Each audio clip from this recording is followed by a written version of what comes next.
புரியுது சார். ஆனா இப்போ விஜய் அவர்கள் இதுக்கெல்லாம் தாக்கு பிடிப்பாரான்ற ஒரு கேள்வி வந்து எழ ஆரம்பிச்சிருக்கு சார். ஏன்னா இப்ப விஜய் அவர்கள் அமைதியா இருக்கிறது வந்து இப்ப மக்கள் மத்தியில அவருக்கு வந்து ஒரு பெரிய சப்போர்ட்டா இருக்கு. விஜய் அமைதியா இருக்கிறது தான் நல்லதுன்னு வந்து சொல்றாங்க. ஆனா இப்ப அரசியல் வட்டாரங்கள்ல விஜய் இந்த மாதிரி அமைதியா இருக்கிறது வந்து அவருக்கு ஆபத்துன்னு வந்து சொல்றாங்க.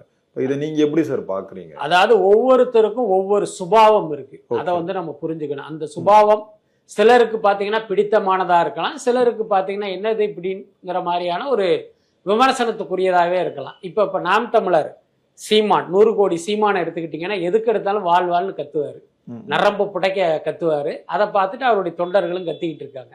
இது அவருடைய சுபாவம்.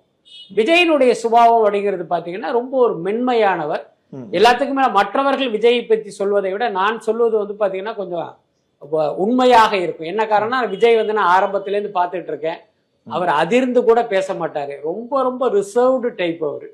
ஏன்னா இந்த நம்ம 2 பேர் உட்கார்ந்து இருக்கிற இந்த டிஸ்டன்ஸ்ல உட்கார்ற ஒருத்தருக்கு கூட விஜய் பேசுறது கேட்காது. சார் என்ன சொன்னீங்க அப்படின்னு 2வது நம்ம கேட்கிற அளவுக்கு தான் அவ்வளவு மென்மையா பேசுவாரு. எல்லாத்தையும் பார்த்தீங்கன்னா ஒரு நிதானமா ஹேண்டில் பண்ற ஒரு கேரக்டர்.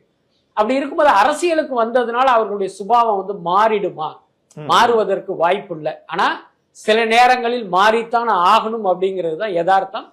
அப்படி ஒண்ணும் நடக்கவே இல்லை. அதுக்காக விஜய் வந்து இப்படி இருக்கிறதுனாலயே அது அவருக்கு நெகட்டிவா மாறிடும், அரசியலுக்கு லாயக்கு இல்லை, அரசியலை விட்டு ஓடிடுவாரு, அல்லது இவர்களுடைய மிரட்டலுக்கெல்லாம் பயந்துருவாரு அப்படிங்கிறதெல்லாம் இதெல்லாம் இந்த இணைய கூலிப்படைகள் கிளப்புகிற ஒரு வதந்தியா தான் நான் பாக்குறேன்.